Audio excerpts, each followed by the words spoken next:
Good afternoon, church, and welcome to my devotional thought for May 5th and this week in May.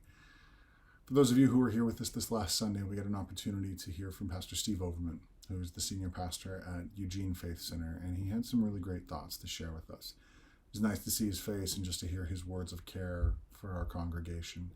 He's obviously been associated with our church for a long time, and he was a really good friend of my dad's, so it was good to hear from him and just to receive something from him this last weekend.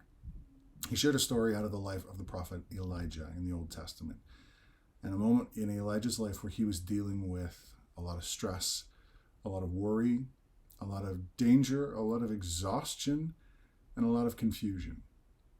Elijah was on the run for his life from the evil queen Jezebel, who was trying to have him killed.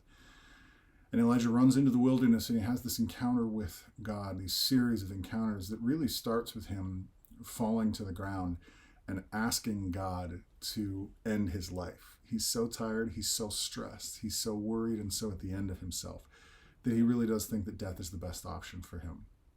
And I don't know about the rest of you. And of course, his reaction is a little bit extreme, but I think there's a degree to which there are a lot of us feeling that kind of compounding and that kind of building up of stress and worry and exhaustion. And there are so many cares and concerns and so many different competing factors right now that we're carrying around with us. And Pastor Steve shared a number of things out of that moment from Elijah's life, and he pointed to a number of different principles that we can take a look at and some things that we can learn. So if you haven't had a chance to watch the message yet, I highly encourage going back to check it out for a few minutes. But the thing that stuck with me, Pastor Steve had a list of 5 things that he talked about, and the third one that he shared was the one that struck me the most. And he talked about getting a renewed assignment from God. See, one of the things that happened for Elijah in that story was his vision had grown large. All the things that he was trying to look at and factor in. And he was getting really stressed out by the big picture that he was looking at in that moment. And God came to him and God sort of narrowed his vision and said very specifically, all right, Elijah, here's what I have for you to do. And he gave him 3 very specific assignments. And I love that moment because I know for me right now, in some of my struggles that I'm going through, sort of the broadening of my vision is actually a problem for me. The amount of information that I'm being presented with, the number of concerns that I'm trying to take in. And it was a good encouragement for me because in this time, my goal right now is to hear from God. My goal right now is to set those things aside and say, all right, God, what are you doing right now? What am I supposed to be caring about?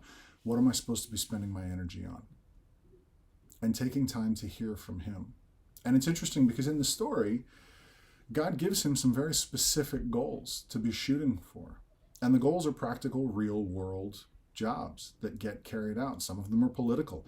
Some of them are religious. Some of them are practical for the sake of the nation that he's in. And right now, some of those questions are the same ones that we're facing. What do I do for the sake of my community? What do I do for the sake of my church? What do I do for the sake of my family? What do I do for the sake of my country? And those are all worthwhile concerns, and those are conversations that need to be happening. But my encouragement is this. It's easy to look at the breadth of all those concerns and to get overwhelmed and stressed and to take on too much. When the goal right now is to go to God and say, all right, God, what are you calling me to? What are you giving me to work on? What are you asking me to care about right now? What should I be focused on? What is my job? What's my assignment? Where are you already working that you want to call me into partnership with you? And that's the question for us today. What is God calling us to that we can partner with him in? So take that question home with you. Spend some time in the presence of God. See if he can narrow down your concerns a little bit. See if you can set aside some of that bigger stuff that maybe he's not asking you to be worried about right now. And if maybe he can give you just a couple of things that seem more manageable today. As always, stay safe, wash your hands, and we will hopefully see you all again very, very soon. Have a great day.